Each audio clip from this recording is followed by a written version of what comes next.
دوستای عزیز و مهربونم، سحر هستم، راوی کانال داستان‌های عاشقانه با سحر. ممنونم که با سابسکرایب کردن کانال عضو ثابتی از خانواده گرم و دوست داشتنیمون میشید. جمعی صمیمی از دوستانی مهربون و خوشقلب که در هیچ کانال دیگه‌ای نمیتونید پیدا کنید.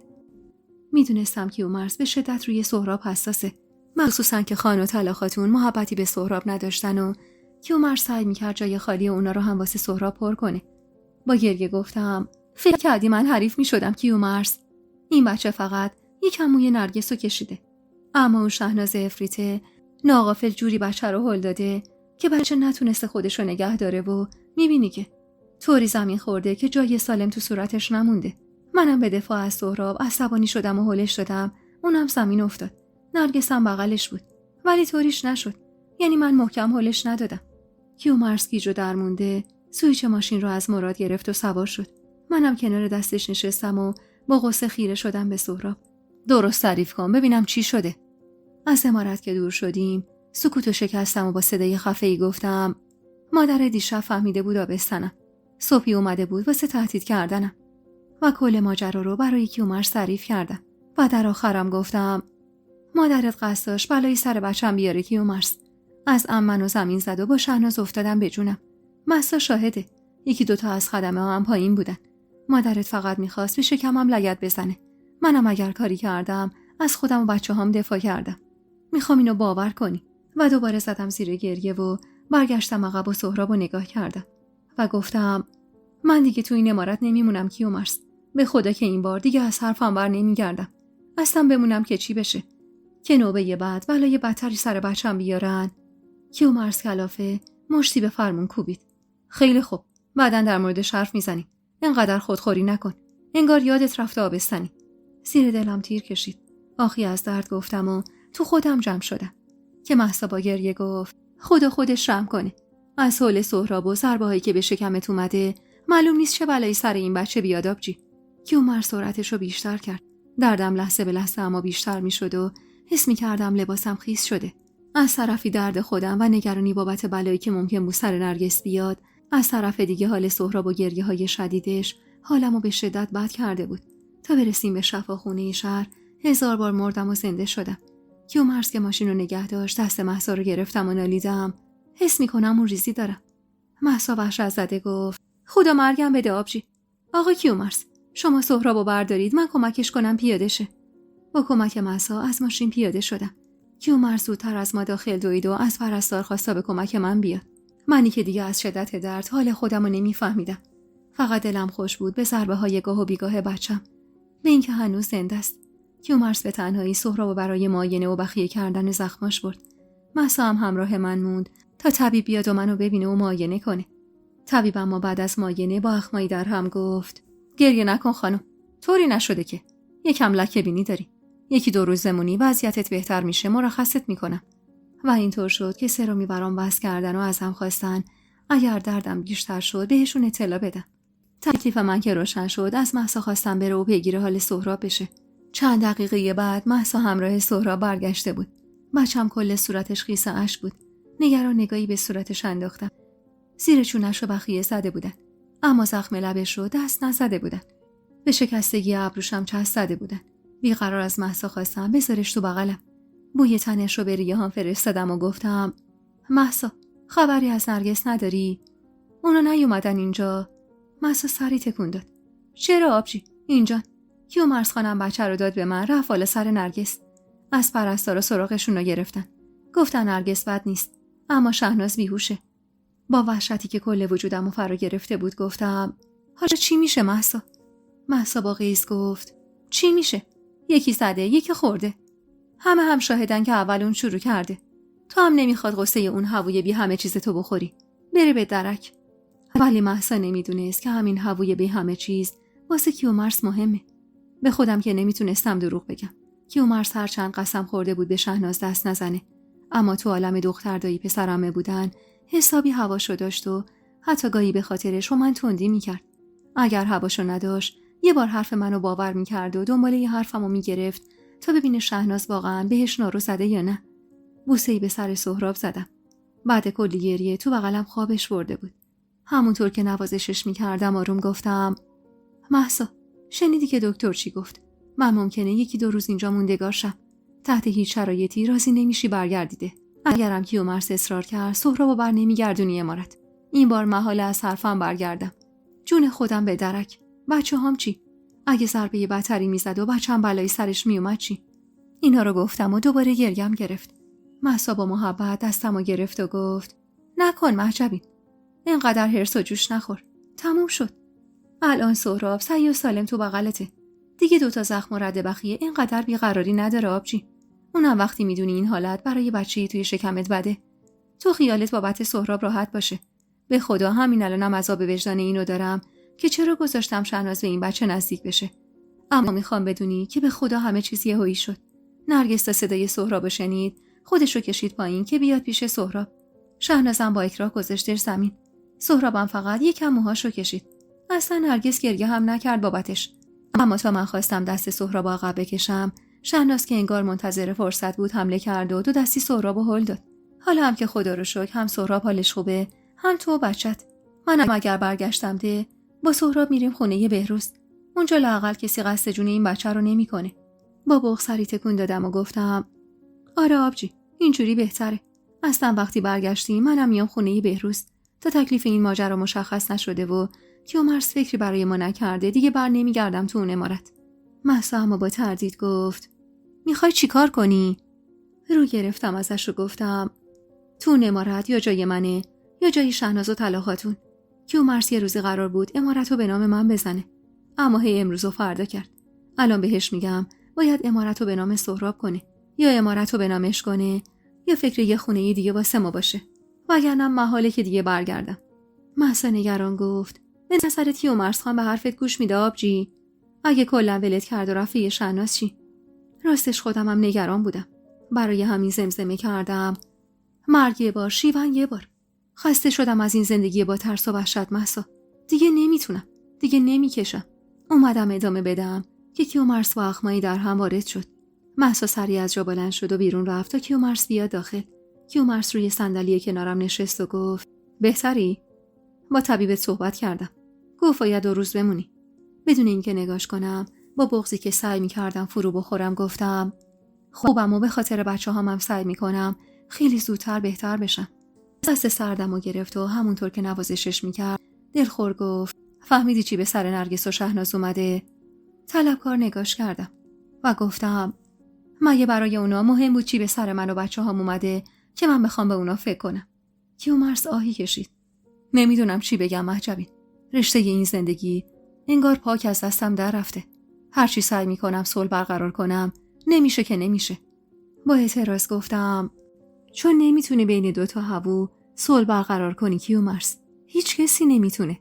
کدوم زنی میتونه چشم دیدن هووشو داشته باشه که من و شهناز دومیش باشیم؟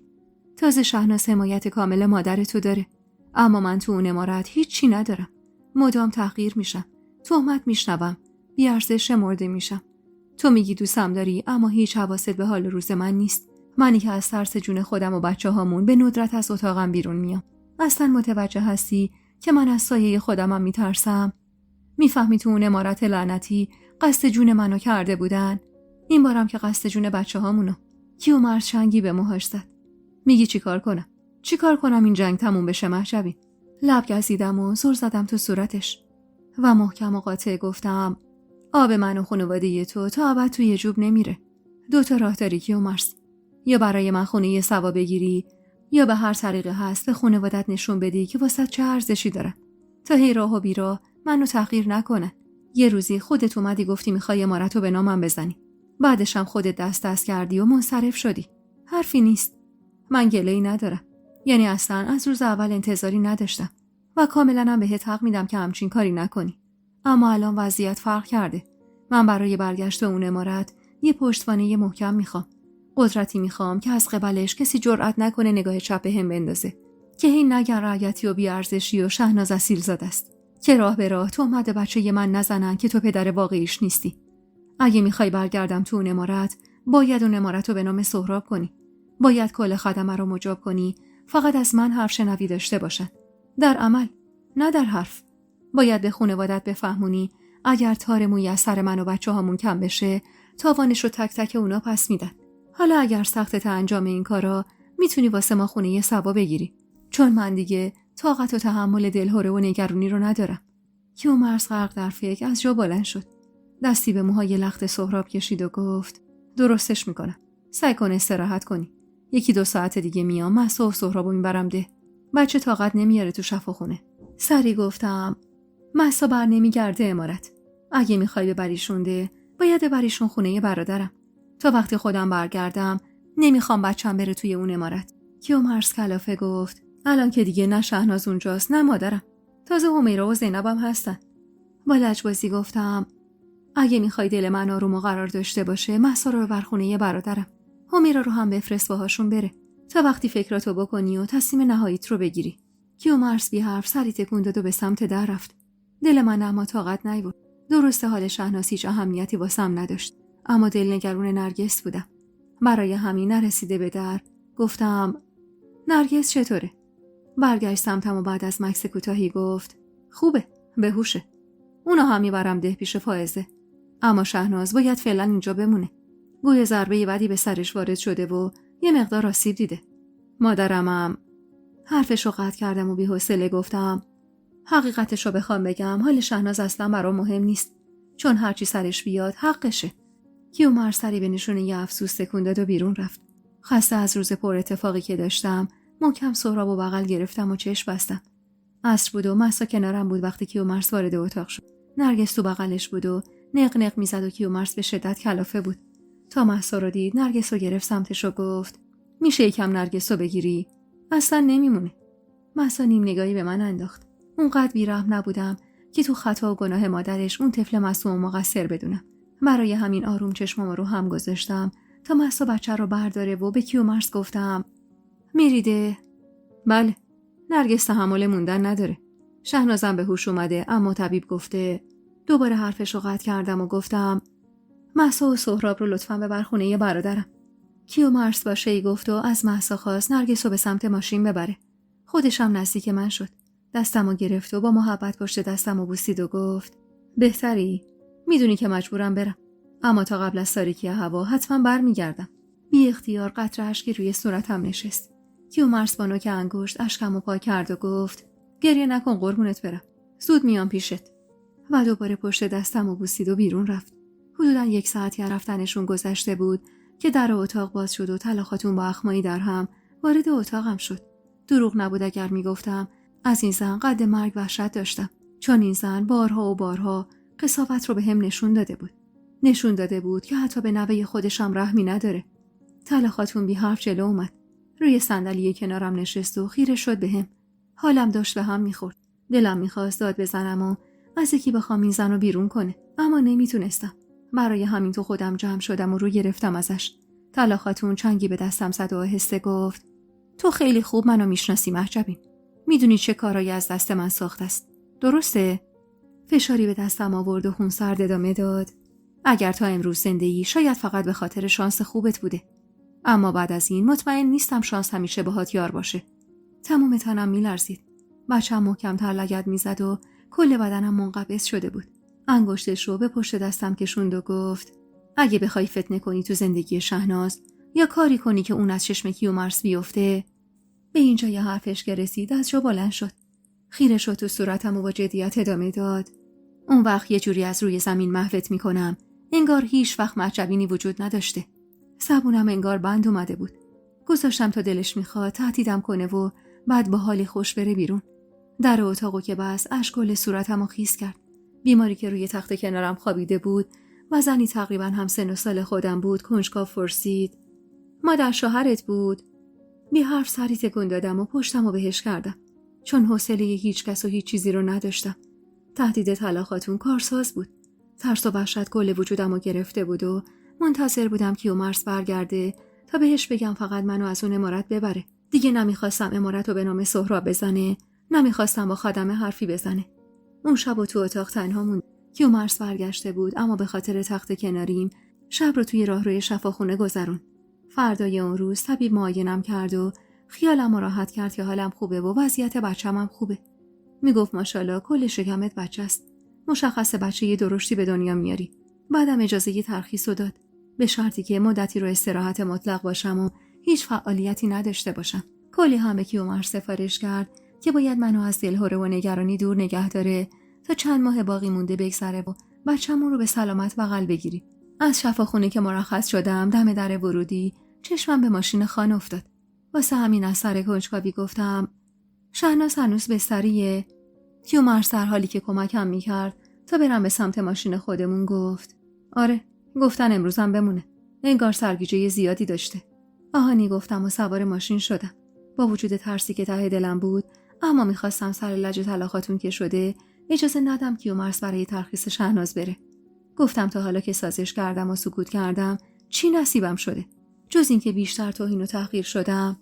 از شهر که فاصله گرفتیم کیومرث گلویی صاف کرد و گفت خیلی فکر کردم عجبی. کل دیشب و تا خود صبح فکر میکردم. به جرئت میتونم بگم چش رو هم نذاشتم. نگاش کردم و گفتم خب. نفس عمیقی کشید. امارتو به نام سهراب میکنم. خودت میدونی من سهراب و قد جونم دوست دارم مهجبین. سهراب علاوه بر این که بزرگترین بچه منه، واسه من یادآور برادر جوون مرگ شدمه. منم عصبانی میشم وقتی خانواده‌ام به بچم توهین میکنن. خیال نکن فقط خودت اذیت میشی. واسه همین امارتو به نامش میزنم تا بلکه دهن بقیه بسته بشه. اما در مورد برگشت تو به امارت، راستشو بخوای خودم موافق برگشتنت نیستم. یعنی هر چقدرم به تو ارزش و احترام بدم، هرچی هم خدمه رو راضی کنم که از تو حرف شنوی داشته باشن، بازم نمیتونم جلوی کارای مادرمو بگیرم. قطعاً منظورمو متوجه میشی. برای همین میخوام واسط یه خونه سبا بگیرم. در حالی که احساس میکردم گوشام درست نشنیدن، با شوق نگاش کردم. شاید این بهترین کار ممکن بود. جدا شدن از اون امارت و زندگی کردن تو خونه‌ای که خبری از طلاقاتون و شهناز نباشه برام قد دنیا ارزش داشت و یه جورایی مثل رویا بود واسم. یکی از خونه‌هایی که خان به نامم زده خدا رو شکر خالیه. خونه خوبی هم هست. اون روزای اول به دلم بود بریم اونجا زندگی کنیم. ولی خب بعدش مسائلی پیش اومد که نشد. یعنی نمیتونستم برم. اما الانم دیر نشده. پس تا اتفاق بدتری نیفتاده وسایلتو جمع کن. زینب و همیرا هم میان. مهسا هم تا وقتی عروسی نکرده میتونه پیشت بمونه. نگران گفتم اون وقت تو چی؟ تو کجا میمونی؟ کیومرث نفس عمیقی کشید. قطعا نمیتونم امارت رو به امان خدا ول کنم. به خاطر مسئولیتایی که دارم مجبورم بخش زیادی از زمانم رو تو امارت باشم. اما تا جایی که بتونم سعی میکنم کنار تو و بچه‌ها هم باشم. کمی فکر کردم. دور شدن از اون دردسر اگر 1000 تا خوبی داشت، چند تا بدی هم داشت. با رفتن ما از امارت ممکن بود کیومرث به شهناز نزدیکتر بشه. اما خب راه چاره‌ای نداشتم. به خاطر حفظ جون خودم و بچه‌هامون باید میرفتم. وقتی رسیدیم ده کیومرث مستقیم ماشین رو به سمت خونه بهروز برد. مهسا و سهراب اونجا بودن و قرار بود از اونجا مستقیم به خونه جدید بریم. انگار کیومرث از قبل زینب و همیرا رو فرستاده بود تا خونه رو تمیز کنن و چند تخت فرش و وسایل من و سهراب رو ببرن تو خونه تا بعد خودمون کم و کسری رو برطرف کنیم. تو مسیر رفتیم در خونه بهروز و مهسا و سهراب رو هم برداشتیم و با هم رفتیم به خونه جدید. خونه‌ای که زیاد با عمارت اربابی فاصله نداشت. بچه تر که بودم بارها از کنارش رد شده بودم. از سالن بزرگی رد شدیم و وارد حیاط اصلی خونه شدیم. سمت راست یه در آبی رنگ بود که ورودی مطبخ بزرگ و نورگیری بود و یه درخت بزرگ سایه‌دار وسط حیاط بزرگش بود و اتاقا هم دور تا دور حیاط. یه حیاط پشتی بزرگم داشت که چند تا باغچه بزرگ داخلش بود. در کل خونه بزرگی بود. اونقدر بزرگ که برای پر کردنش نیاز به کلی اسباب و اساسیه بود. بزرگترین اتاق خونه که پنجره‌های قدی بلند داشت رو برای خودم انتخاب کردم.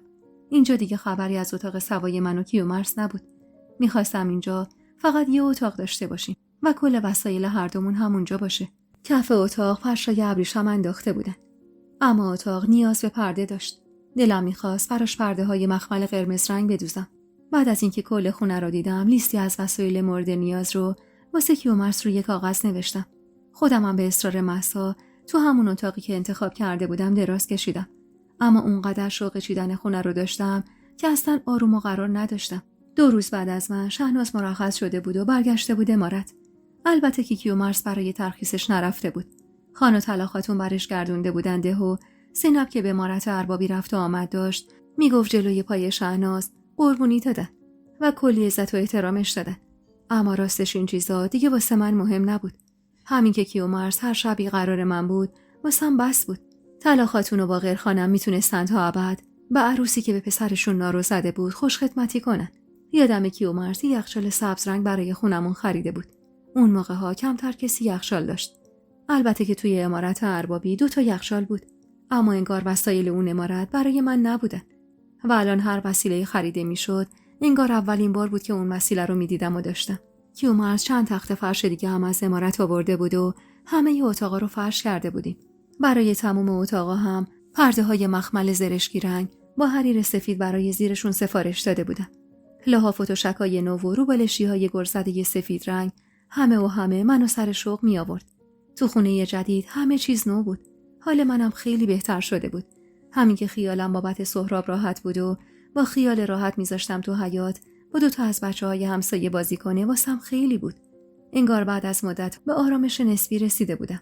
هرچند میدونستم این آرامش ممکنه دائمی و همیشگی نباشه، بازم اون حس استقلال واسم لذت بخش بود. همین که خودم تصمیم میگرفتم نهار و شام چی بخوریم، خودم کم و کسری ها رو به همیرا گوش زد میکردم تا بخره، همین که گاهی دلم میخواست تو حیاط غذا بخوریم و گاهی دلم میخواست تو مطبخ دور هم باشیم، همه اینا باعث شده بود محجبین دیگه‌ای بشم انگار. جوری که خود کیومرث متوجه تغییرات روحیه من شده بود و مدام میگفت کاش زودتر از اون عمارت میزدیم بیرون. میگفت اصلا آب افتاده زیر پوستت و چشمات برق میزنه از خوشی. حق داشتم آخه. بعد این همه سال تازه فهمیده بودم زندگی مشترک تو خونه‌ای که اختیارش دست خودم باشه یعنی چی.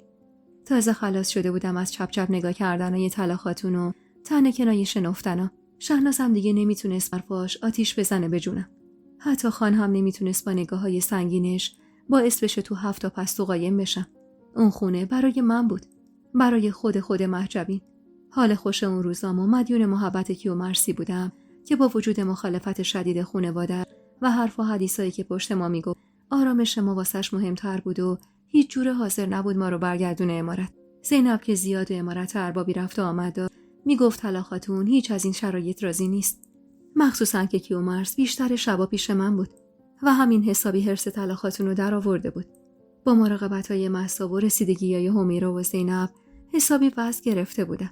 قابله میگفت ماشاءالله بچه‌ت درشته و باید فعالیت تو بیشتر کنی تا زایمان راحت‌تری داشته باشی. تابستون که شد و به موعد زایمان که نزدیک شدیم، کیومرث قابله رو خبر کرد تا از 2 هفته قبل بیا ساکن خونه بشه. منم حسابی سنگین شده بودم و دردای کم و زیادمونم بریده بود. و کیومرث مدام میترسید شبی نصف شبی دردم بگیره. چون سر زایمان سهراب نبود، میخواست سر زایمان دومم سنگ تموم بذاره. از شهر گهواره نو خریده بود و چند دست لباس. میگفت دلم میخواد بچه‌مون یه دختر باشه با چشمای عسلی رنگ. درست این چشمای تو که اسیرش شدم. خودم هم به دلم افتاده بود بچه‌م دختره. دلم میخواست اسمشو گلشن بذارم. گلشن اسم مادر بزرگ خدا بیامرزم بود که خیلی دوستش داشتم. و بالاخره انتظارها به پایان رسید و توی یکی از روزهای گرم تابستون دردم شروع شد. تازه از سر نهار پیچیده بودم که درد عجیبی زیر دلم پیچید. کیومرث با دیدنم نگران گفت چی شد؟ درد داری؟ وقتشه؟ درد داشت فلجم میکرد. به آنی اونقدر زیاد شده بود که خودمم باورم نمیشد. دستمو به دیوار گرفتم و آخی از درد گفتم. کیومرث زیر بغلمو گرفت و منو به اتاقم برد و سریعا قابله رو صدا زد تا بیاد بالا سرم. مهسا و همیرا هر دو کنارم بودن و گوش به فرمان قابله برای آوردن لگن و آب و پارچه. درد من اما لحظه به لحظه بیشتر میشد و کیومرث نگران بالای سرم نشسته بود و دستمو محکم گرفته بود. منم انگار چشمم به کیومرث افتاده بود که بیشتر ناله می‌کردم و بلند گریه می‌کردم. قابله که مشخص بود از حضور کیومرث حسابی کلافه است، به سختی اونو بیرون کرد و تشری به من زد. شکم دومت خانم جان، این همه قیل و قال نداره که. چنگی به تشک زیر پام زدم و صدای فریادم رو تو گلو خفه کردم. 1 ساعتی طول کشید تا بالاخره با کمک قابله بچه‌م به دنیا اومد. اما درد من مگه تموم میشد؟ انگار تک تک استخونای بدنم داشت متلاشی میشد. صدای گریه بچه که پیچید تو گوشم، یاد زایمان اولم افتادم که به محض دنیا اومدن سهراب دردم پر کشید. اما حالا نه. برای همین چنگی به دست قابله زدم و نالیدم من هنوزم درد دارم، یه کاری بکن. و همون لحظه صدای مهسا رو شنیدم. دختر آبجی، عین ماه میمونه. به خدا از همین الان مشخصه که عین خودته. اما من اونقدر درد داشتم که حتی نتونستم نگاهی به بچه‌م بندازم. فقط چنگ می‌زدم به رخت خوابم و فریاد می‌کشیدم از درد. کیومرث که با شنیدن صدای بچه وارد اتاق شده بود، با عصبانیت رو به قابله گفت: پس چرا هنوز درد داره؟ قابله دستپاچه گفت: احتمالاً به خاطر جفت آقا. همیرا، بیا کمک. شکمشو ماساژ بده تا جفتش بیاد بیرون. همیرا چشمی گفت و با راهنمایی قابله مشغول ماساژ دادن شکمم شد. اما بازم درد من تمومی نداشت که قابله یه دفعه با صدای بلندی گفت: ساکت، همه ساکت. بعد دستی به شکمم کشید و با دقت نفسمو گرفت و یه دفعه با هیجان و شور و شوقی خاص گفت: یه بچه دیگه هم هست. مشتلق بدید خان، مشتلق بدید. از شدت بود کم مونده بود از حال برم. کیومرث با تعجب گفت: یعنی چی که یه بچه دیگه هم هست؟ قابله خندید و گفت: یعنی دوقلو. بجنب خانم جان، باید کمک کنی زودتر به دنیا بیاد. مهسا سری دخترمو برداشت و به دستور قابله همراه کیومرث از اتاق بیرون رفتن. اونقدر شوکه شده بودم که اصلا نمیفهمیدم اطرافم چه خبره. قابله اما شاکی بود و میگفت بچه برگشته بالا و امکان داره بلایی سرش بیاد.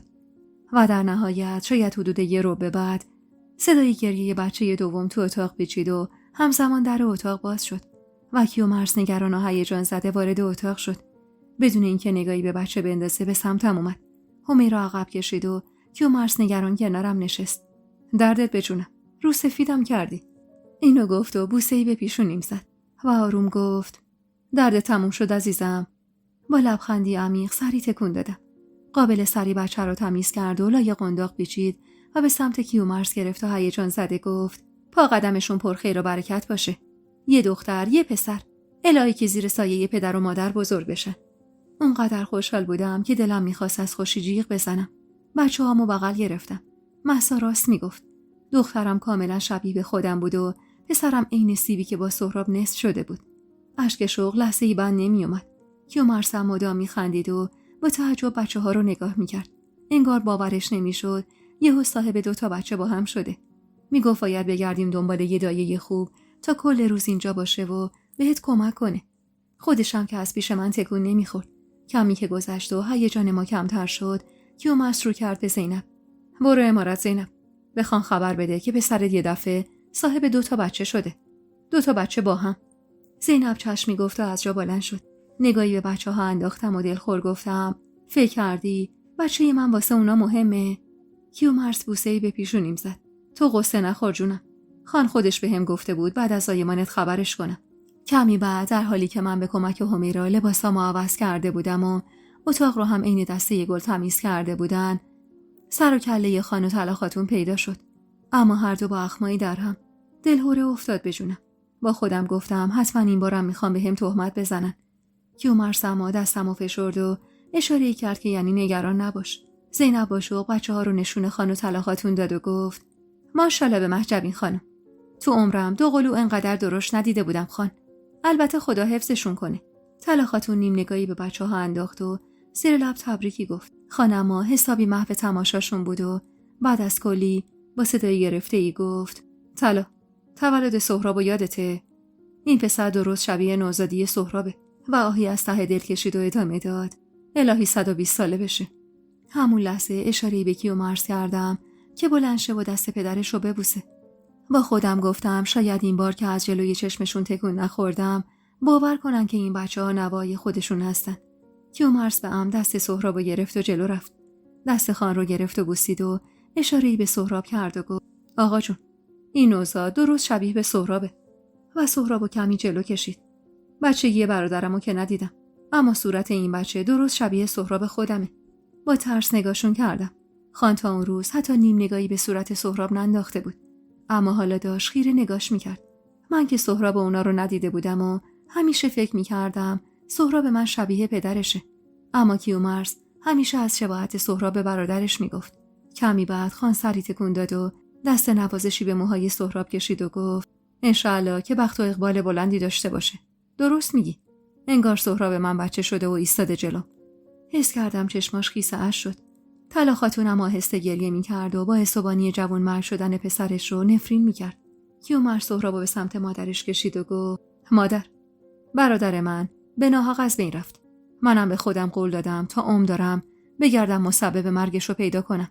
بهت قول دادم جلوی چشم خودت نابودش کنم. اما این بچه رو ببین، با سهراب خودت مو نمیزنه. این همه وقت جلوی چشمت بود. دلش ذره محبت مادر بزرگشو میخواست، اما دریغ کردی ازش.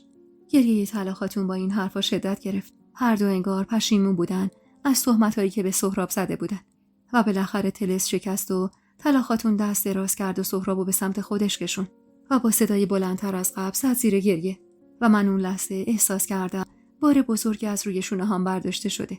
خان دیگه طاقت نیاورد و به سرعت از اتاق بیرون زد و کیومرث هم به دنبالش. کمی بعد طلا خاتون به سختی به خودش مسلط شد و سهرابو از بغلش بیرون کشید و بوسه‌ای به صورتش زد. بعدم نگاهی به دو قلوها انداخت و لای قنداق هر کدوم یه اشرفی گذاشت. دلم خوش بود که کینه و کدورت از قلبش پاک شده. با خودم گفتم حتما اونم خسته شده از این جنگ تموم نشدنی. اما حیفا و طریقا که اشتباه می‌کردم. بچه‌ها رو که زمین گذاشت با نفرت نگاهی بهم انداخت و گفت اینا نوه‌های من هستن. اما تو تا ابد یه رعیت بی‌ارزشی که لیاقت عروس خان بودن رو نداری. پس زیاد به دل صابون نزن و خیال نکن تونستی جای پاتو سفت کنی. اینو گفت و با غیظ و غضب از اتاق بیرون رفت. با رفتنش با غصه نگاهی به بچه‌ها انداختم. این زن انگار درست نمی‌شد. مهسا بوسه‌ای به صورتم زد و گفت غصه نخور قربونت برم. از سر حرصشه که اینجوری میگه. هرچی نباشه تو 3 تا بچه صحیح و سالم برای پسرش آوردی. اما شهناز چی؟ با یه بچه کور. حرف مهسا رو قطع کردم و تشری بهش زدم. در مورد نرگس حق نداری اینجوری حرف بزنی. دختر بیچاره خودش که نخواسته اینجوری بشه. مهسا اما با طعنه گفت نگو که دلت برای حووت میسوزه. دخترم رو بغل گرفتم و سعی کردم برای لحظه‌ای خودم رو جای شهناز بذارم. حقیقتاً حتی برای ثانیه‌ای نمیتونستم. بوسه‌ای به پشت دست دخترم زدم و آروم گفتم من کاری به شهناز ندارم. اما نرگس این وسط بیگناهه. هیچ آدمی خودخواسته با عیب و نقص به دنیا نمیاد. این حکمت خدا بوده که این بلا سر این بچه اومده. کمی بعد کیومرث که برگشت داخل حسابی خوشحال بود. نخواستم بهش بگم مادرش چی بهم گفته. گفتم بذار خیال کنه جنگ و دعوای بین ما تموم شده. کیومرث با خوشحالی کنارم نشست و گفت پدرم برای 3 روزگی بچه‌ها دعوتمون کرده امارت. منم ازش خواستم همونجا خودش 3 بچه‌ها رو انتخاب کنه. تا روز 3 کیومرث اصلا از خونه بیرون نرفت. تو اون مدت هم به زینب سپرده بود و زینب زنی تقریبا همسن و سال من به نام مهتاب رو پیدا کرده بود که 10 روز قبل از من برای 3مین بار بچهش مرده به دنیا آمده بود و شوهرش روز به هفته نکشیده سرش زنگ گرفته بود و حالا اومده بود تا دایه بچه‌های من باشه.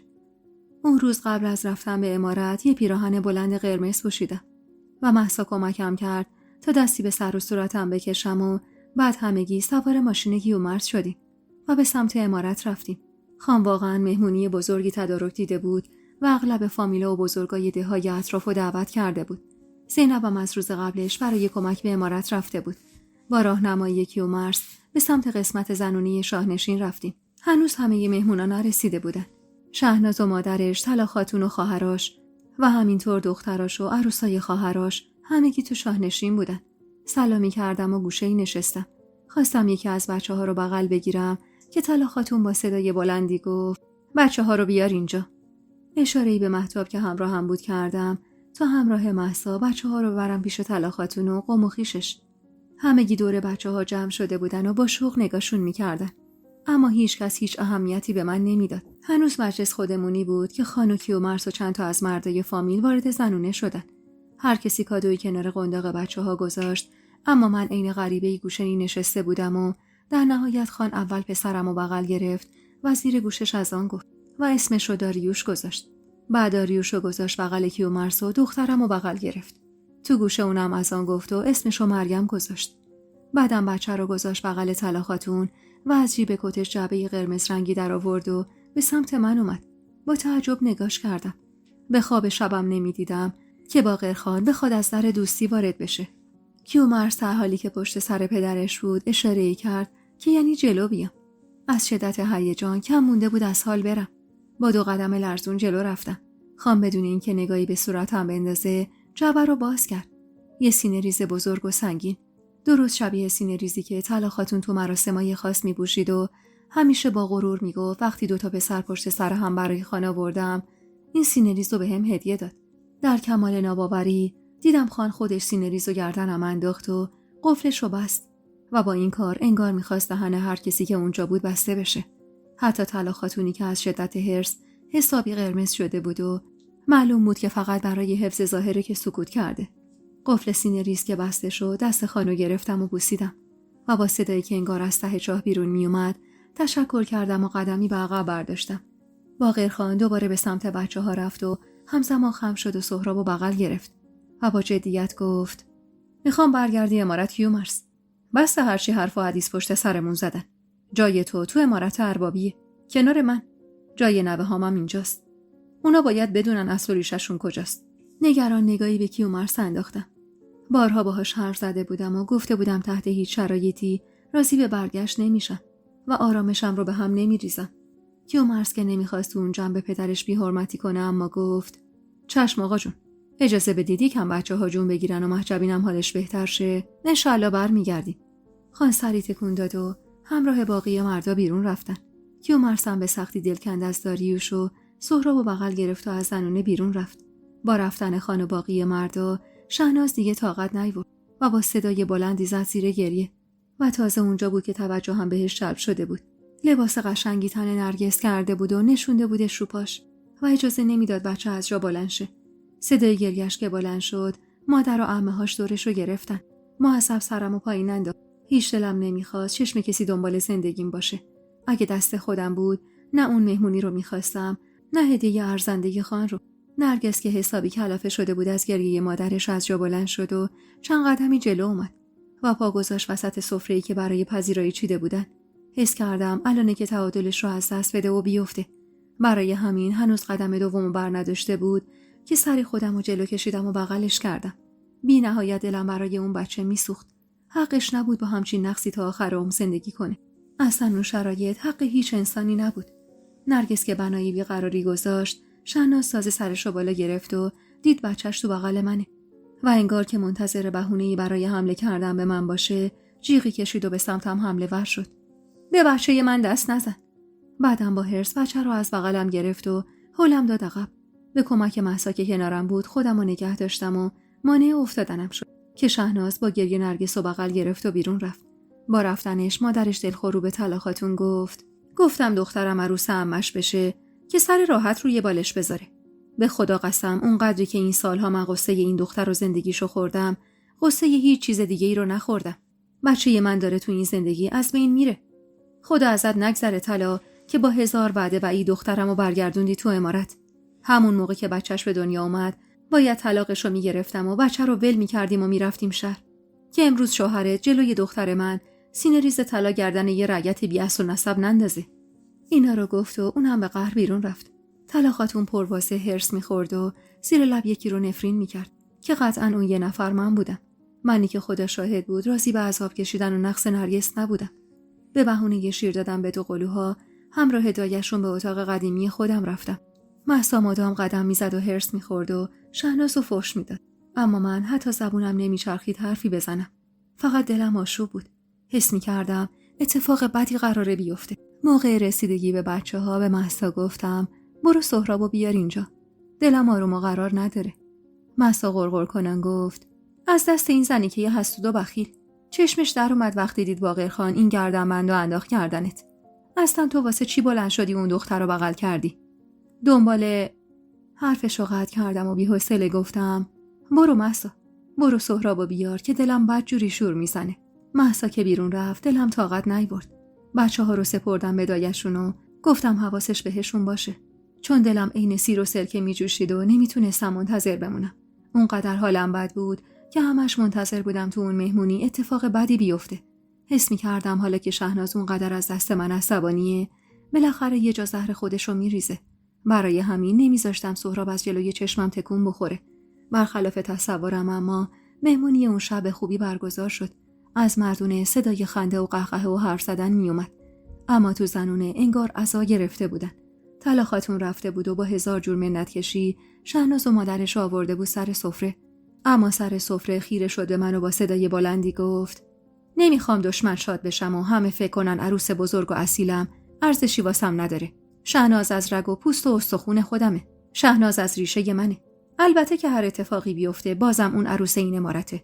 مهسا هرس میخورد، اما من ترجیح میدادم تو اون شرایط فقط سکوت کنم و همش به خودم میگفتم همین یه شبه، بعدش برمیگردی خونه خودتو، از این آدما دور میشی. پس بهتره آروم باشم و الکی هرس و جوش نخورم. آخر شب بعد از تموم شدن مهمونی و رفتن مهمونا، خان دوباره سری به بچه‌ها زد. انگار نمیتونست دل از زغلوها بکنه. چون رو به کیومرث گفت امشب اینجا بمونید. با التماس نگاهی به کیومرث انداختم. هرگز دلم نمیخواست اونجا بمونم. حتی یه شب. کیومرث حال روز منو که دید گفت نمیشه آقا جون. وسایل بچه‌ها خونه است. مشبینم هنوز کامل سر پا نشده. اگر امشب اومده اینجا به احترام دعوت شماست. وگرنه نیاز به استراحت داره. خان سکوت کرد و دیگه اصراری نکرد. منم از خدا خواسته سری جمع جور کردم و خداحافظی آرومی کرد رفتم سمت ماشین. کیومرث کمی دیرتر اومد. داشت با پدرش تو حیاط حرف میزد. در واقع خان داشت حرف میزد و کیومرث فقط سر تکون میداد. وقتی سوار ماشین شد نگران گفتم آقا چی میگفت؟ ماشین رو روشن کرد و نیم نگاهی به سهراب که تو بغلم خوابیده بود انداخت. بهش گفته بودم میخوام عمارت رو به نام سهراب بزنم. اولش موافق بود، اما الان میگه این کار به صلاح نیست. میگه اگر شهناز و خانواده‌اش بفهمن دلخوری پیش میاد. داشت از خاطرات خودش واسم میگفت، از اینکه بین دوتا زنش همیشه به عدل رفتار میکرده. انگار من نبودم و گریه‌های شبونه مادرم و یادم رفته. تو بهش فکر نکن مهجبی. من به هر حال این ملکو به نام سهراب میکنم. هرچی نباشه اون بزرگترین پسر منه و در نهایت اون باید ولی نعمت این مردم باشه. نگران گفتم قراره برگردیم عمارت؟ کیومرث خودت میدونی من اینجا آروم و قرار ندارم. همین یه شب هم به سختی دوام آوردم. تازه شهناز آخرم زهرشو ریخت. در حالی که من فقط میخواستم مانع افتادن نرگس بشم. کیومرث بعد از سکوتی کوتاه گفت بر نمیگردی. خیالت راحت باشه. اما خیال من راحت نبود. چون بعد از اون مهمونی خانگاه و بیگاه به همون سر میزد. یعنی در واقع به بچه‌ها سر میزد و هر بار با اصرار بیشتری از کیومرث میخواست که به عمارت برگرده. میگفت میخوام نوه‌هام جلوی چشم خودم بزرگ بشن و قد بکشن. تو عمارت اربابی، جایی که در نهایت متعلق به خودشونه. اما من ترجیح میدادم عطای اون عمارت و ثروت و کل املاک رو به لقاش ببخشم و تو همون خونه به قول خانلون موش با کیومرث زندگی کنم و دلم خوش باشه. آخرین ماه تابستون که از راه رسید و قلوها کمی جون گرفته بودن و منم انگار عادت کرده بودم به دردای گاه و بیگاهی که داشتم. هرچند کیومرث میگفت باید بریم شهر تا طبیب معاینت کنه. اما من دلم نمیومد حتی ثانیه‌ای بچه‌ها رو تنها بذارم. و دقیقاً تو همون روزا بود که کیومرث عمارت رو بی خبر از خان با حضور چند تا از ریش سفیدای ده به نام سهراب زد. میگفت تهش من هرچی دارم و ندارم برای بچه‌هامه. برای همین میخوام این عمارت رو همین الان به نام سهراب بزنم تا پشتوانه‌ای باشه براشو کسی جرئت نکنه اونو به یکی دیگه نسبت بده. در حال برنامه‌ریزی برای مراسم عقد و عروسی مهسا بودیم. مهدی هم خونه‌اش آماده شده بود. یه خونه با 3 تا اتاق و یه نشیمن بزرگ و یه حیاط نقلی و یه حوضه گرد وسطش که تو باغچه‌هاش کلی گل و درخت کاشته بود و منم چند تایی گلدون شمدونی برده بودم و خونه شکل قشنگی به خودش گرفته بود. به لطف کیومرث جهیزیه مناسبی هم برای مهسا تهیه شد. اما آقام انگار نه انگار که دختری داشت و قرار بود شوهرش بده. و من تا آخر عمرم به خاطر این محبت کیومرث مدیونش بودم. به خواست کیومرث برای عروسی مهسا و مهدی قرار بود مجلس زنونه تو عمارت باشه و مجلس مردونه تو خونه پدری مهدی. حیاط پشتی عمارت پر بود از دیگای پلو و خورشت. 2 مرد و 3 زن مشغول آشپزی برای مهمونای زیادی که کیومرث دعوت کرده بودن. منم از صبح زود وسایلمو جمع کرده بودم و همراه همیرا و بچه‌ها رفته بودیم عمارت. تو اتاق سابق خودم ساکن شده بودم و قرار بود 2 روز عروسی رو همونجا بمونیم. لباسایی که به تازگی خیاط برام دوخته بود و تو اتاق چیدم و رو به مهتاب گفتم حواست باشه مهتاب، من سرم گرم عروسی میشه، اما تو و همیرا چشم از زغلوها بر نمیدارید. نمیذارید شهناز بهشون نزدیک بشه.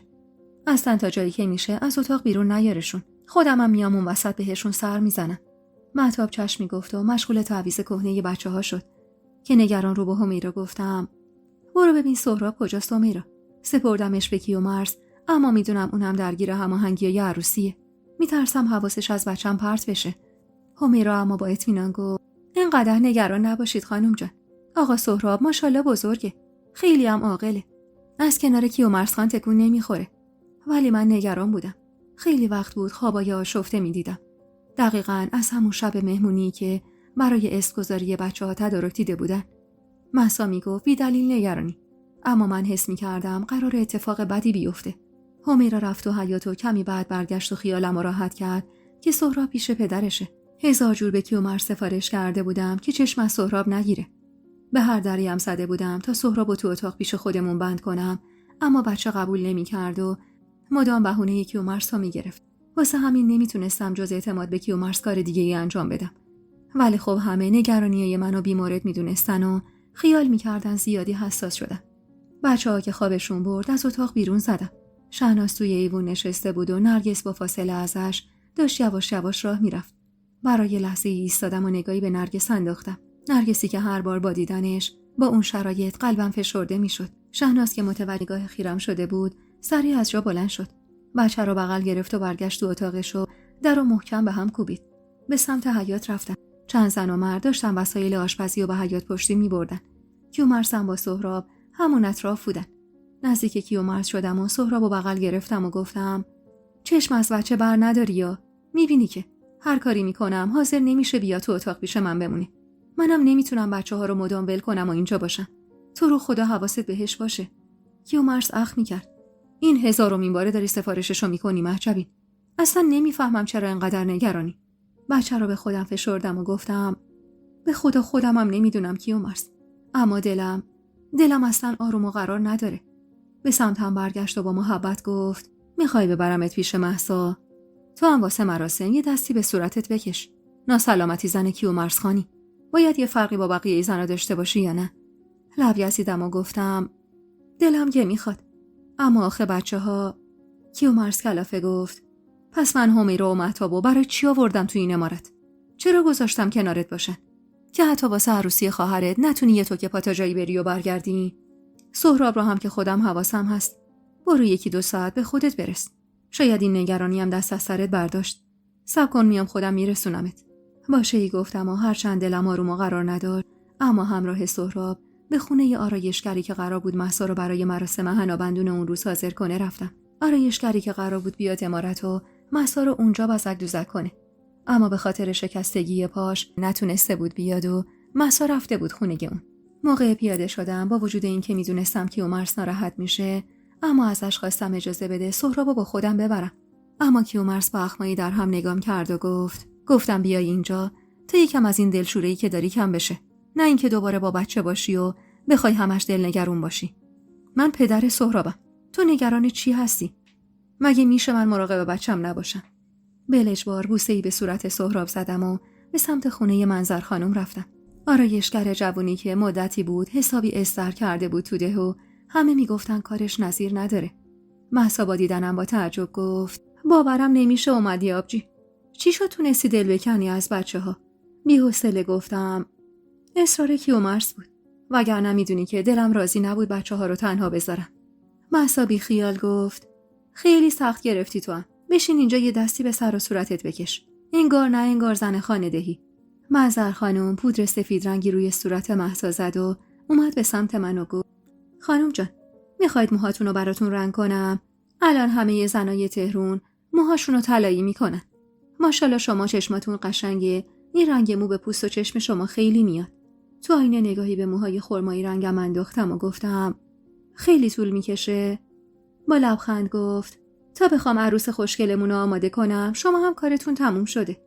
اخمی کردم و گفتم نه اونقدر نمیتونم بمونم. مهسا اما با اصرار گفت خوبه 100 آدم پیش بچه هاتن. عمارتم که شلوغه. واسه چی الکی نگرانی؟ و در نهایت اونقدر گفتن تا راضی شدم به رنگ کردن موهام. منظر خانومم خواهرش رو صدا زد تا کارایی که اون نمیتونه با پای شکسته انجام بده رو اون برام انجام بده. 1 ساعت گذشت. 2 ساعت گذشت. اما هنوز تموم نشده بود. نشون به اون نشون که کار رنگ موهام درست 4 ساعت تموم زمان برد. دمدمای غروب بود و من دلم عین سیر و سرکه می جوشید و درست زمانی که موهامو شسته بودم و داشتم تو آینه به موهای روشن و صورتی که انگار چند سال جوان‌تر شده بود نگاه می کردم، کسی با مشت به در حیاط کوبید و منی که از صبح انگار تو دلم رخت می شستن، قلبم تون تون شروع به کوبیدن تو سینم کرد و کل تنم عرق. به سمت مهسا برگشتم. حاضر و آماده با لباس محلی قرمز رنگش منتظر اومدن مهدی و قوم و خویشش بود. منظر خانم لب و گونه هاشو هر دو سرخ کرده بود و خواهرم حسابی توی اون لباس می‌درخشید. با شنیدن صدای در منظر خانم با تعجب گفت این کیه دیگه؟ انگار سر آورده. و خواهرش رو صدا زد تا بره و در رو باز کنه. منم سریع شروع کردم لباسمو پوشیدن و به سمت حیاط رفتم. در حیاط که باز شد و چشمم به کیومرث افتاد، فهمیدم خاک بر سر شدم. کیومرث خواهر منظر خانمو کنار زد و سراسیمه وارد حیاط شد. دستمو به چارچوب گرفته بودم و با صورتی خیس از اشک نگاش می‌کردم. چون مطمئن بودم که اتفاق بدی افتاده. میدونستم یه چیزی شده که کیومرث با این حال و روز اومده. فهمیده بودم دلم بی‌دلیل شور نمی‌زده. کیومرث با چند قدم کوتاه به سمتم اومد. چشماش سرخ بود. انگار گریه کرده بود. با دیدنم لب باز کرد و گفت سهراب نیستش. دزدیدنش. کلمه دزدیدن و زیر لب چند بار تکرار کردم. انگار کلمات معناش رو واسم از دست داده بود. نفس می‌زدم. انگار که سالها دویده باشم و مقصد رو گم کرده باشم. مهسا وحشت جیغی کشید و گفت یعنی چی که دزدیدن؟ کی دزدیده؟ زانوهام سوس شد. دستم از چارچوب در رها شد و محکم زمین خوردم. کیومرث به سمتم دوید و زیر بغلمو گرفت. داشتم از حال میرفتم. اما نه، وقت ضعف نشون دادن نبود. باید سر پا میشدم. باید بچه‌مو پیدا میکردم. سهرابمو، جگرگوشمو، بچه‌مو.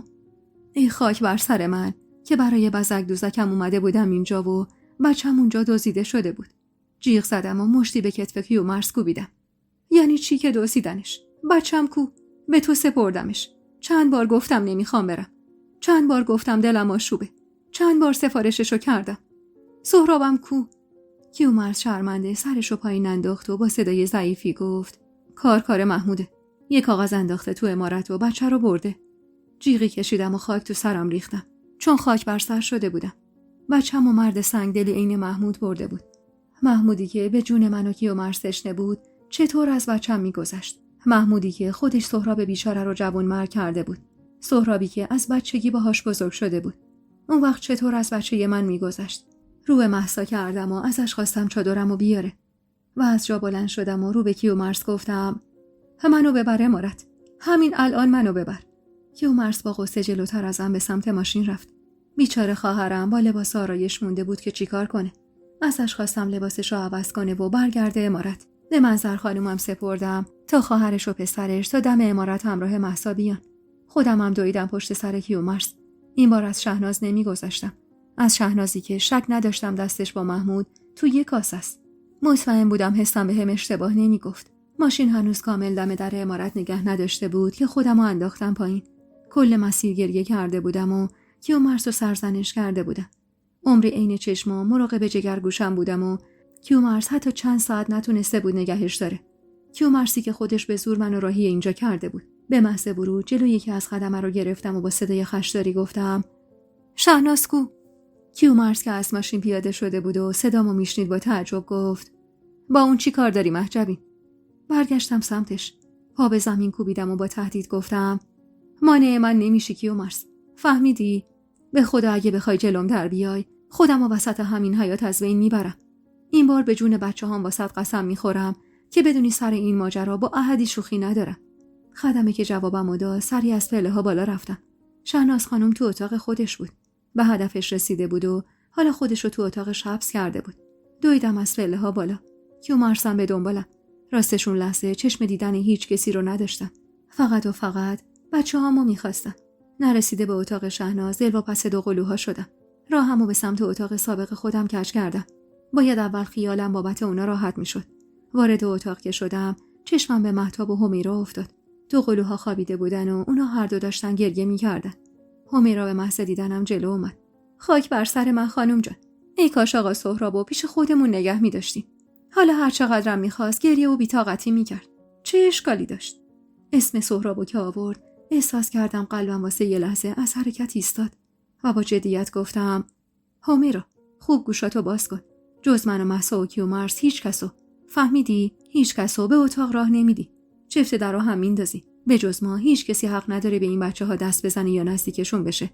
جون تو و جون بچه‌ها چشم ازشون بر ندار. و از اتاق بیرون زدم. کیومرث اما با ملایمت گفت مهجبین جان عزیزم قربونت برم. میدونم چه حالی داری. ولی این ماجرا چه ربطی به شهناز داره؟ به تندی به سمتش برگشتم. کاش میتونستم حرمت‌ها رو بذارم کنار و هرچی لایق ایل و تبارشه بارش کنم. اما نمیتونستم. برای همین با خشم گفتم تو خوابی کیومرث. میفهمی؟ خوابی. چند ساله که خوابی. فکر کردی که از این امارت به محمود خبر میرسونه. فکر کردی چطور اون مردک تونسته با وجود این همه خدم و حشم تا وسط حیاط امارت بیاد و بچه ما رو بدزده؟ اصلا سهرابو چطور دزدیدن؟ تو چطور فهمیدی؟ کیومرث با حالی خراب چنگی به موهاش زد. داشت با چند تا از بچه‌ها تو حیاط بازی میکرد. جلوی چشمم بود. چند بار بهش تاکید کردم از حیاط بیرون نره. فقط یه لحظه حواسم پرت نرگس شد. داشت تو حیاط راه میرفت که یه دفعه افتاد. رفتم از روی زمین برش دارم و بغلش کنم. نرگس هم داشت گریه میکرد. شاید فقط چند دقیقه حواسم از سهراب پرت شد. نرگس که آروم شد و به عقب برگشتم، دیدم نیست. از باقی بچه‌ها سراغش رو گرفتم. گفتن یه مرد صداش زد و رفت. انگار بهش یه خوراکی داده بود. همه جا رو گشتیم. 2 ساعت همه رو به صف کردم تا شده در تک تک خونه‌های این ده رو بزنن و سهرابو پیدا کنن. ولی وقتی یادداشت محمودو دیدم، فهمیدم ماجرا بیخ پیدا کرده. یک کاغذ کنار حوض وسط عمارت پیدا کردن که دستخط محموده. روش نوشته بود سهراب پیش اونه. دندونامو به هم فشردم و گفتم همش نقش است. اومدن نرگس به حیاط، افتادنش، پیدا شدن یک کاغذ وسط حیاط عمارت. چرا نمیفهمی کیومرث؟ شهناز 1 دقیقه هم اون بچه رو تنها رها نمیکنه.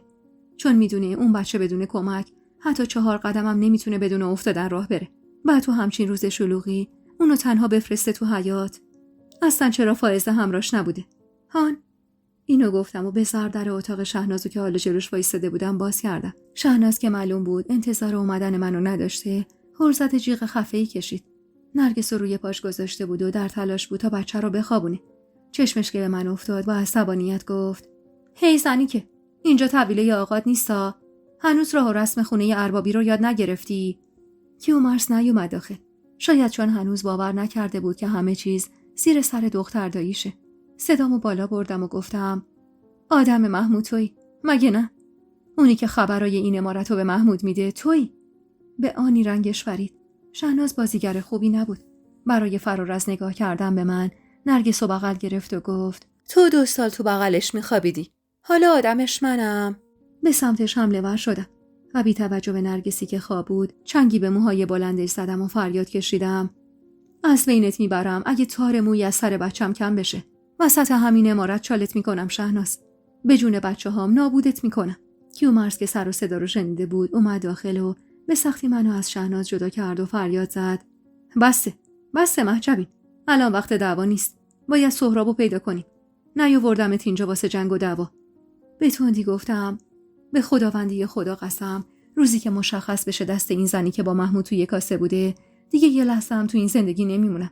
چون من 1000 بار بهت گفتم این زن داره بهت نارو میزنه و تو نخواستی باور کنی. شهناز با گریه نرگس رو به خودش فشرد. زن تو جمع کن کیومرث. کاری نکن خبر بفرستم واسه آقا. هرچی من بی حرمت میشم تو این امارت و هیچی نمیگم، شما بدتر میکنید. اصلا من چه صنمی با اون مردک دارم که بخوام خبرای این امارت رو بهش برسونم. به زور کیومرث از اتاق شهناز بیرون رفتم. دلم اما آروم و قرار نداشت. هر بار یاد شیرین زبونیای سهرابم و اون چهره معصومش میافتاد حالم بد میشد. با التماس گفتم محمود چی خواسته؟ میخواد چه بلایی سر پسرمون بیاره؟ با این همه خدم و حشم چرا پیداش نمی‌کنی کیومرث؟ اصلا اون چطور وارد امارت شده وقتی این همه در بودن؟ کیومرث بچم کجاست؟ وای خدا، قلبم داره از حرکت میسته. کیومرث کنارم زانو زد و با ناراحتی گفت هنوز هیچی معلوم نیست. فقط نوشته که سهراب پیش اونه. نوشته دنبالش نگردیم، ولی ما گشتیم. هنوز همه دارن دنبالش میگردن. محجبی، من آوردمت چون تو با این مردی که یه بی اصل و نسب زندگی کردی.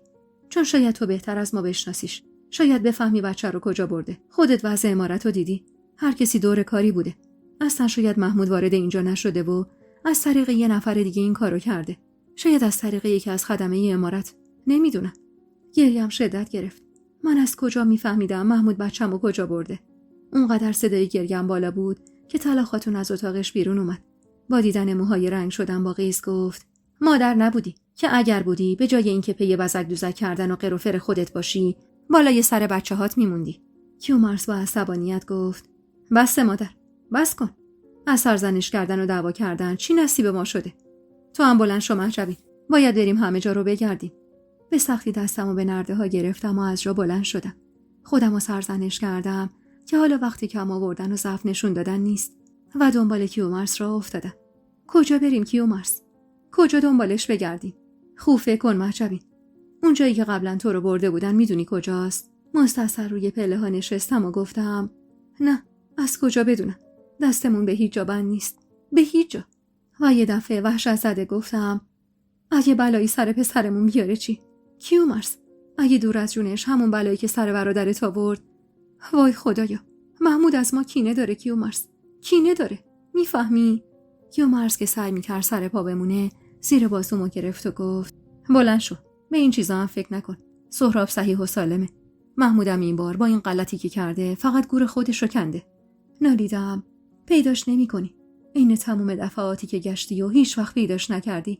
حرف از دهنم در نرفته بود که مهسا دوون وارد عمارت شد. حسابی هراسون بود. سراسیمه نزدیک اومد و مشتشو جلو آورد و گفت این دم در بود. وحشت زده کاغذی که کف دستش بود و برداشتم. مچاله شده بود. کیومرث سری فانوسی آورد و بالای سرم گرفت. سهراب پیش من میمونه تا زمانی که مهجبین تنها بیاد پیشم. فردا شب ساعت 9 یه ماشین با راننده میاد جلوی عمارت. مهجبین به تنهایی سوار ماشین میشه و پیش من میاد. اگر تا ساعت مقرر به محل قرار نرسه یا بلایی سر اون راننده بیاد، قبل از اذان صبح جسم بیجون سهراب و وسط حیاط عمارت میندازم. دستام عین بید میلرزید و با گریه نگاهی به سهراب انداختم. نمیفهمیدم محمود چی از جون من میخواست. بعد از این همه سال چی میخواست از من؟ این کینه چرا تموم نمیشد؟ چرا؟ کیومرث چنگی به کتفم زد. پیداش میکنی. تا فردا شب پیداش میکنی. نمیذارم دست اون بی پدر بهت برسه. اگرم نشد راننده ای رو که میاد دنبالت به سلابه میکشم، اما نمیذارم تو رو ببره. میونه حقیق گرگم گفت سهرابم عادت داره تو بغل من بخوابه کیومرث. امشب بچم قراره کجا بخوابه؟ سهراب فقط از دست من غذا میخوره. کیومرث برو بچه‌مونو پیدا کن. تا پیداشم نکردی بر نگرد. من نه آدرسی از محمود دارم، نمیدونم کجا رفته. فقط برو بچه‌مو پیدا کن و بیار. مهسایی که دیگه ردی از اون آرایش روی صورتش نمونده بود، با غصه زیر بازومو گرفت و کمکم کرد بریم بالا. من محمودو میشناختم. بعد اون همه سال میدونستم تا خودش نخواد کسی نمیتونه پیداش کنه. حالا کیومرث زمین و زمان رو هم به هم میدوخت، اما تهش تا خودش نمیخواست کسی نمیتونست پیداش کنه. عین تمام این سالها. ساعت از 12 شب گذشته بود و جز ما و خدمه زن هیچ کسی تو عمارت نبود. حتی خان هم به همراه گماشته‌هاش و چند تا از مردم ده برای پیدا کردن سهراب رفته بودن. فقط یه بار مراد برگشته بود و میگفت یه نفر تونسته رد ماشین محمودو پیدا کنه و حالا با کمک چند تا سگ و لباس تن سهراب سعی میکنن جای احتمالیش رو پیدا کنن. مهسا و همیرا دل به دلم میدادن که محمود هر جا رفته باشه اون همه آدم بالاخره میتونن رد و اثری ازش پیدا کنن. نه آب از گلوم پایین میرفت، نه خواب به چشمم میومد. فقط چشم انتظار بچه‌ام بودم. نیمه های شب بود که ضربه‌ای به در اتاق خورد. سری از جا بلند شدم و در رو باز کردم. فائزه بود. با رنگ و رویی پریده خودش رو تو اتاق انداخت و با ترس گفت خانم جان، همه چیز زیر سر شهناز خانومه. به سختی آب دهنم رو قورت دادم. چنگی به دیوار زدم و نالیدم از کجا میدونی؟ مدرکی تونستی پیدا کنی؟ آره بگو، حرف بزن دیگه. فائزه درمونده گفت مدرک ندارم خانم جان، اما شهناز خانم یه کاسه زیر نیم کاسشه. بعد دعوای شما نرگس رو سپرد دست من و خودشون رفتن سمت صندوقچه‌شون. خانم جان، من دیدم چند تا کاغذ تو اون صندوقچه بود. از لابلاشون یکی رو برداشت و بی توجه به من از اتاق بیرون رفت. خانم جان، من رفتم دنبالش. اونقدر هراسون بود که اصلا نفهمید من دنبالشم. به سرعت از نردبون پایین رفت. فکر کنم رفت از عمارت بیرون. چند دقیقه بعدم برگشت و بچه رو از من گرفت. من تازه از زینب شنیدم که مهسا خانم یک کاغذ از جلوی در عمارت پیدا کرده. بعید نیست همون کاغذی باشه که شهناز خانم از صندوقچه‌اش برداشت. حال خودم رو نمیفهمیدم. فائزه رو کنار زدم تا برم و حق شهناز و کف دستش بذارم. اما مهسا سری جلومو گرفت و با عصبانیت گفت ببین منو مهجبین، کجا میخوای بری؟ باز میخوای بری جنجال بپا کنی و سند و مدرکا رو از بین ببری؟ صبر کن کیومرث خان که برگشت یه جوری برو بالا سرش که نتونه چیزی رو از بین ببره. دست مهسا رو پس زدم و با عصبانیت گفتم بچه‌مو دزدیدن. میفهمی؟ معلوم نیست سهرابم الان کجاست. چه بلایی سرش اومده. مهسا، تو اصلا نمیدونی که محمود چه کینه‌ای از من و کیومرث و این ایل و تبار داره. اگه بلایی سر بچه‌م بیاد دستم به کجا بنده؟ به هر سختی بود مهسا مجبورم کرد بشینم. همیرا و مهتابم طرف مهسا بودن. میگفتن الان هیچ کسی تو عمارت نیست و اگه بری سراغ شهناز مدارکو از بین میبره. طلا خاتونم طرف اونه و تهش باز شهناز از محلک فرار میکنه و تو مقصر شناخته میشی. سخت بود صبر کردن. عین جون دادن بود برام. 1000 بار تا دم ایوون رفتم و برگشتم. شیرم هم که اونقدر هرس خورده بودم کلا خشک شده بود. مهسا هم نمیدونست به حال من گریه کنه یا قصه مراسم خراب شده خودشو بخوره. آفتاب هنوز طلوع نکرده بود وقتی از بالای ایوون چشمم به ماشین کیومرث افتاد که داشت وارد عمارت میشد. دوون از پله ها پایین رفتم. 1000 جور ناز کرده بودم که پسرمو پیدا کرده باشن. گفتم اصلا سهراب پیدا شده باشه دیگه کاری به کار شهنازم ندارم. به کیومرث میگم از این ده بریم و جایی که هیچ کسی آدرسش رو نداشته باشه در آرامش زندگیمونو بکنیم. اما کیومرث دست خالی برگشته بود با چشمایی که به شدت متورم و قرمز بود و رنگی که عین گچ دیوار سفید. چنگی به لباسش زدم و نالیدم. بچه‌مو پیدا نکردی؟ کیومرث به خدا که بچه‌مو نیاری من دق میکنم. تو رو خدا بگو که ردی ازش پیدا کردید. بگو کیومرث. سری به نشونه ی افسوس تکون داد و قطره اشکی روی صورتش افتاد. چطور سر پا بودم رو خودمم نمیدونستم. فرو رفتم تو بغلش و صدای گریه‌مو خفه کردم. کمی که سبک شدم خیره شدم تو صورتش و با جدیت گفتم به جون خودم، به جون 3 تا بچه‌هام این بار به حرفم گوش ندی میرم یه چیزی میخورم و خودمو خلاص میکنم. کیومرث به روح مادرم قسم شهناز دستش با محمود توی یک کاسه است. یاد داشتی که مهسا پیدا کرده رو شهناز گذاشته دم در ورودی عمارت. مطمئنم همین الانم کلی کاغذ و صندوقچشه که قراره به وقتش جلوی راه ما بذاره. بیا لااقل صندوقچه یه لباسشو بگرد. کیومرث خودت خوب میدونی محمود تو این عمارت آدم داره. هیچ کسی هم قد شهناز دشمن من نیست. یه بار به حرف من گوش بده. جون بچه‌مون در خطره. هر کاری از دستمون برمیاد باید انجام بدیم. حتی اگر کوچکترین شکی داشته باشیم. و اونقدر گفتم تا کیومرث بالاخره دل به دلم داد و راضی شد به گشتن اتاق شهناز. منم هیجان زده به دنبالش رفتم و دعا می‌کردم چیزی دستمون رو بگیره و ردی از محمود پیدا کنیم. کیومرث ضربه‌ای به در اتاق شهناز زد. صدای خوابالود شهناز که به گوش رسید بی‌معطلی در رو باز کرد. شهناز با دیدن ما سراسیمه از جا بلند شد و نشست. آفتاب تازه طلوع کرده بود و رد نور کمرنگی تو اتاقش افتاده بود. کیومرث خیره شد به صندوقچه شهناز که یه قفل بزرگ به سرش بود. چه خبر اول صبحی؟ چی شده باز اومدید سراغ من تو این عمارت نباید یه روز آرامش داشته باشم؟ کیومرث بی توجه به حرفای شهناز به سمت صندوقچه رفت.